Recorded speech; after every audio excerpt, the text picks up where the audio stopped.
Jeff Tittel, Director, New Jersey Sierra Club. Could you tell me a little bit about Sierra Club's particular interest in this area and this pipeline? Well, absolutely. The Sierra Club, is the nation's oldest and largest environmental group. And, we've been around since 1892.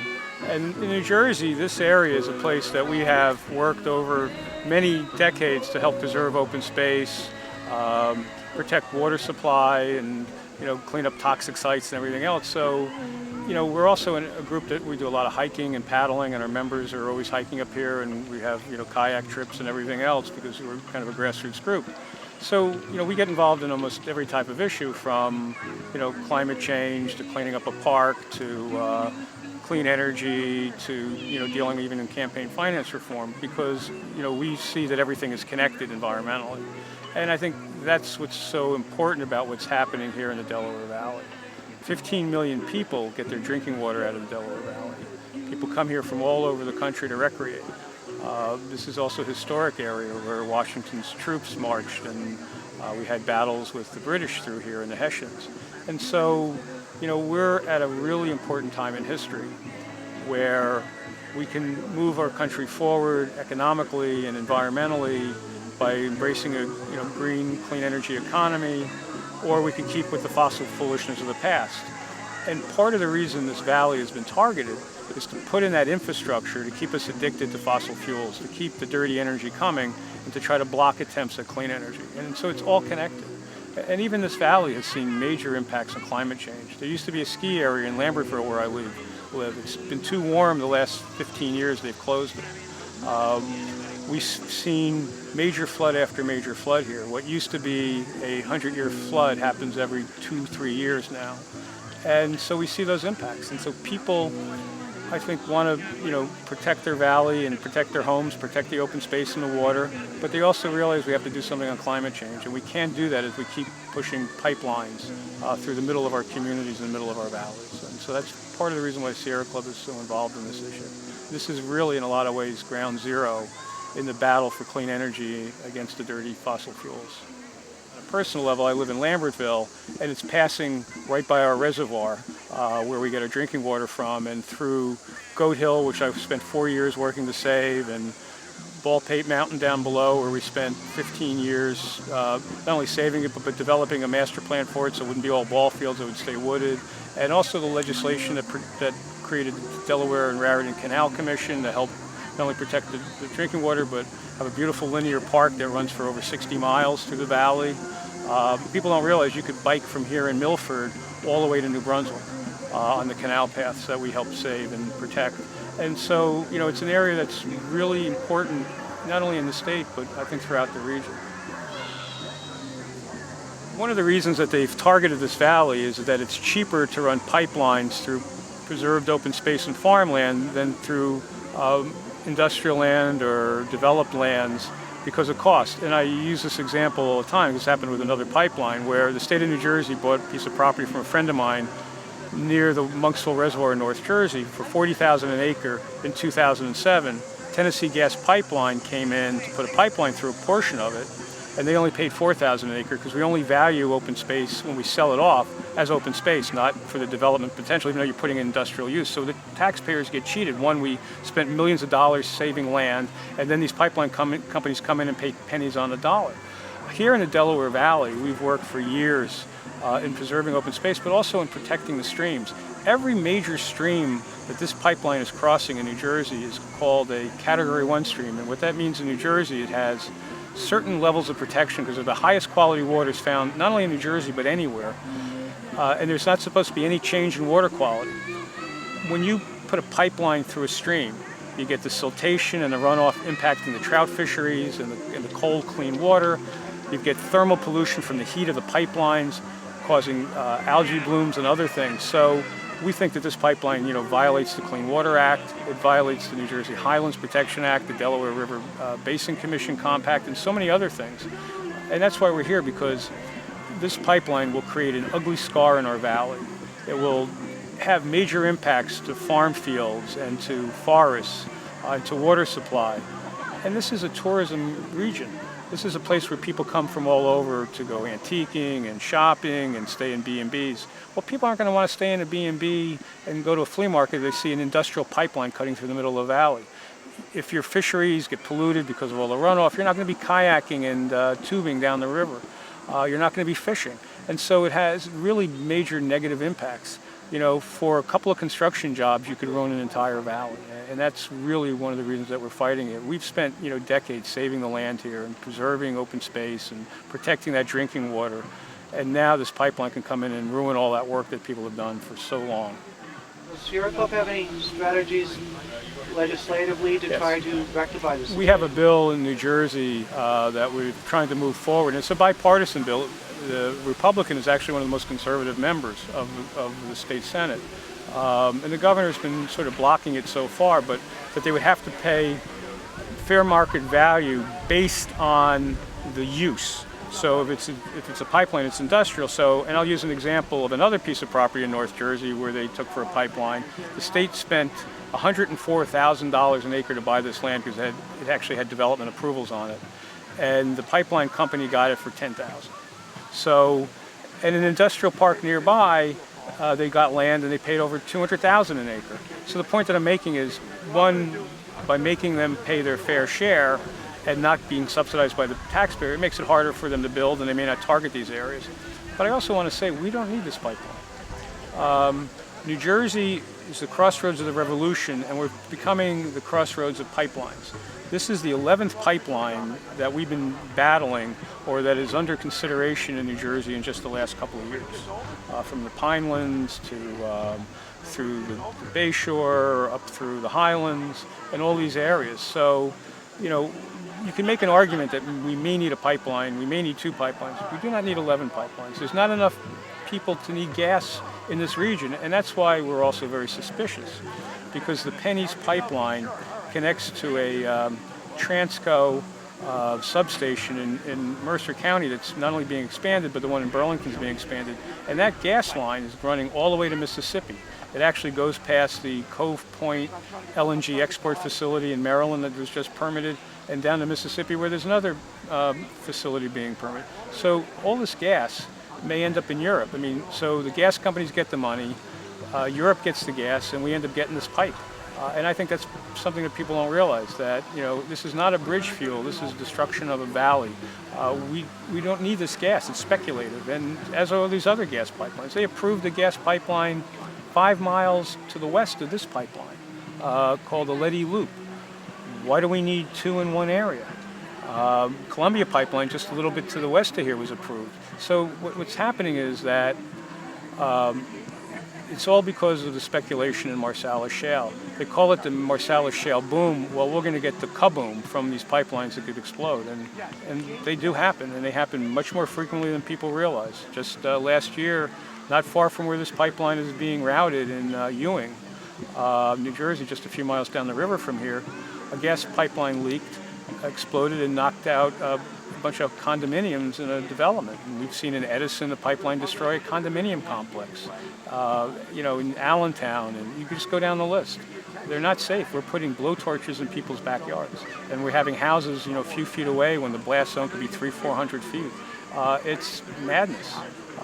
So it's not only the environmental impact from building the pipeline. It's all the air pollution from the pipeline. It's all the water pollution from the pipeline. It's all the carbon that we're setting out into the atmosphere instead of moving towards a clean economy. This pipeline is wrong in so many ways. The list goes on, and the more you look at it, the more you realize really how bad it is. And on the other side, we also know that the governments don't necessarily listen. That we have a governor who's in bed with the fracking industry and has taken a lot of money from them and has vetoed our fracking waste ban legislation and our fracking moratorium legislation. And we see an industry like FERC. We see a regulatory body like FERC, who is a cheerleader for the industry they're supposed to regulate, and they allow the company to do the. And we filed a complaint that they allowed the company to do the environmental impact analysis. Does work in the industry. It does work for some of the companies that they're supposed to now be the independent analysis of. And so that's why I say when we look at the environment, we go from everything from cleaning up a park, the campaign finance reform, because it's all related. As long as the special interests can try to, by government, we always have these battles, and now we have a battle where they're trying to threaten and bully the people in this valley. And the people have stood together. Close to 70% of the people in New Jersey will not let them on their land. And it's made it tougher for them to go to FERC. It's made it tougher for them to go to the New Jersey DEP to get permits. And that's the other important part. By standing together, we can keep fighting this pipeline and stop it. We've helped stop other pipelines in New Jersey, and we think we can stop this pipeline. 70% of the people? Yeah, about 70% have either denied or rescinded from them in New Jersey. And I think that's an important number because it makes it, DEP has told them, the New Jersey Department of Environmental Protection, actually we call it the New Jersey Department of Expediting Pipelines, but actually told them that without getting up to at least a 60% level, you're not going to have enough information to come in for your permits. And I think that's important about standing united and not supporting alternative routes, saying no to pipelines because we don't need it.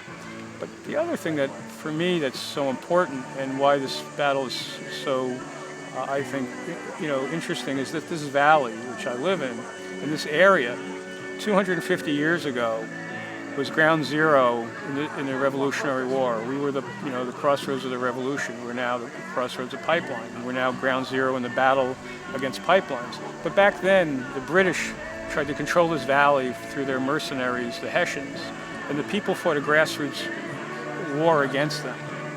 Today, the gas companies are the British, and the pipeline companies are the mercenaries. And they want to come in and take our property. They want to seize land. They want to, put us in harm's way. And we won that battle, the Grassroots Army. And there were battles right here along the river, local battles, right by where the Black Bass Inn is, just a little bit up the river from here. And in Lambertville, where Washington crossed the river before he went down to capture Trenton. But we stood up and we stood strong and we won. And that's why the Constitution guarantees us life, liberty, and property. Well, they want to take away our property and they want to threaten our life with this pipeline.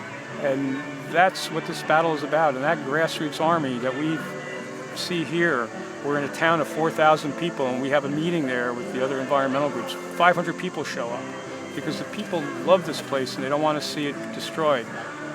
And that's what it's about. It's about the big picture on climate change, but it's about the small farmer who wants to preserve his farm for future generations and doesn't want a pipeline in it ruining his crops or ruining his soil. It's about the families that come here to go kayaking who want to make sure their kids are swimming in clean water. It's about the industries of New Jersey and Pennsylvania that depend on the clean water from here for not only their homes but for the businesses. Water out of this region helps make everything from pharmaceuticals like Tylenol to Dietz and Watson cold cuts. To tasty cakes. You just don't realize how important that is to our economy. And that's why this pipeline damages the local economy, it's tourism-based, and damages our regional economy, which is based on clean water. And that's why this is so bad from not only an environmental but an economic standpoint. It's all about profits at the expense of the environment. It's all about pushing more dirty fuels at the expense of clean energy and clean energy jobs. And that's why the people here are fighting back and standing up. And, one of the things I always like to say, because they always say, well, it's a big gas company and they're powerful and there's all these, but everything we've ever won, we've won because we stuck together and we stand up to government many times and to the polluters. And the Pinelands would have been a jet port and giant development. The Great Swamp would have been another airport. Sterling Forest in northern New Jersey would have been a city of 35,000 people instead of a 22,000-acre state park. They'd still be dumping medical waste and toxic dredge spoils off our coast. It's because the people here and in the state and around the country stand together one by one to say enough, that we want to preserve our lands. All those parks that I mentioned that this pipeline will, that will cut through, they were not saved because government said, oh, we should just do it. It happened because people in town after town said, we want to preserve this mountain, we want to save this stream, we want to save this wetland, we want to make sure that this farm field will always be there for future generations to grow corn or or what have you. And that's what it's about. It's the individual working one by one in a larger movement that really changes not only their community but the world. And that's why this Penneast Pipeline, what's happening here on the ground, is so important.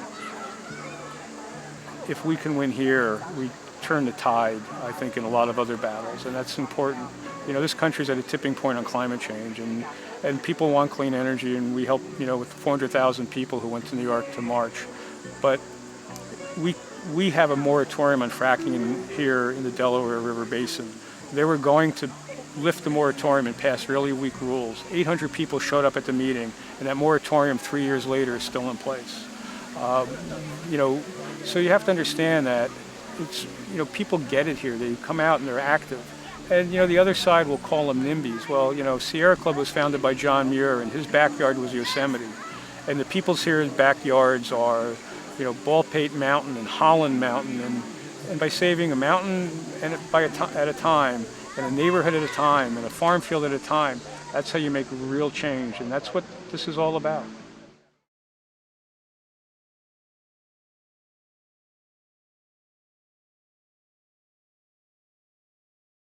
It's not only kind of strange, we think that the Delaware River Basin Commission, based on their own rules, should call the docket up separately. They should also be an intervener because that pipeline goes against every interest of the Basin Commission.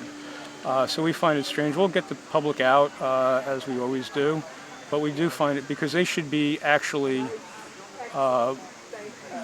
working to protect the basin, not working with FERC. You know, that's their job. It's DRBC. It doesn't mean don't ruin the Basin Commissions. It means the Delaware River Basin Commission, and their job is to regulate and to protect. And this pipeline will cause a tremendous amount of damage, not just from, you know, building it, but all the secondary impacts to the river and all the shale waste that may be coming into New Jersey and everything else.